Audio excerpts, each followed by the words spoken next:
وَلَقَدْ أُوحِيَ إِلَيْكَ وَإِلَى الَّذِينَ مِن قَبْلِكَ لَئِنْ أَشْرَكْتَ لَيَحْبَطَنَّ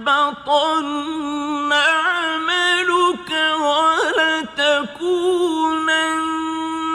مِنَ الْخَاسِرِينَ. يا رسول الله يا حبيب الله يا نبي الله.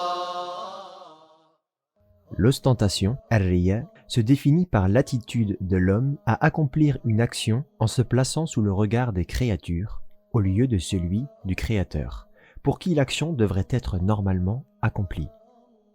Cette maladie s'oppose quelque part à l'état dit d'al-ikhlas, pureté d'intention, qui permet à la personne l'ayant réalisée de vouer son action exclusivement à Allah le Très-Haut. En faisant défaut à ce principe, la personne en état d'ostentation tombe dans une forme d'association à Allah le Très-Haut. C'est une forme légère d'association telle que décrite par le prophète paix et salut sur lui dans le hadith rapporté par l'imam Ahmed. Certes, ce dont j'ai le plus peur pour vous est la petite association. Les compagnons ont dit « Qu'est-ce que la petite association ?»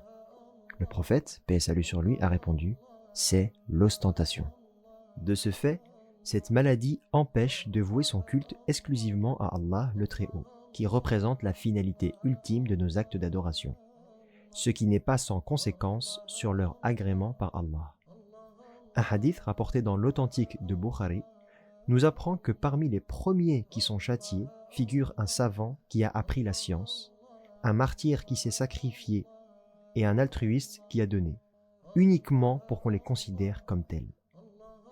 Comme nous l'avons affirmé dans la vidéo précédente, les maladies du cœur sont difficiles à déceler car elles se rattachent à un organe subtil auquel la personne n'est souvent pas vigilante et au sujet duquel elle n'est pas consciente.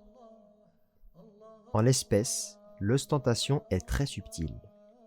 Le prophète paix et salut sur lui affirme que l'ostentation dans sa communauté est plus discrète que les pas des fourmis noires sur une roche lisse dans la nuit obscure. En résumé, l'homme tombe dans l'ostentation à chaque fois que son cœur, origine de toute intention, s'oriente à quelque chose d'autre que Dieu. Elle n'est donc possible à éviter que si le cœur est complètement absorbé par la vision de Dieu, le Très-Haut, ce qui représente l'objectif et la définition même du soufisme comme décrit dans les vidéos précédentes. Adorer Dieu comme si tu le voyais, car si tu ne le vois pas, lui, certes te voit. Ceci explique, entre autres, pourquoi le soufisme est une obligation individuelle pour toute personne qui souhaite parfaire sa pratique religieuse.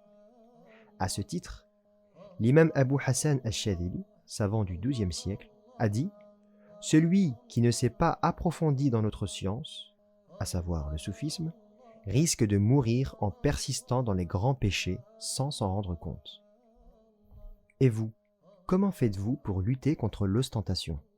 Pour purifier vos intentions. N'hésitez pas à nous alimenter de vos réflexions sur ce sujet, vos questions et vos éventuelles difficultés dans les commentaires.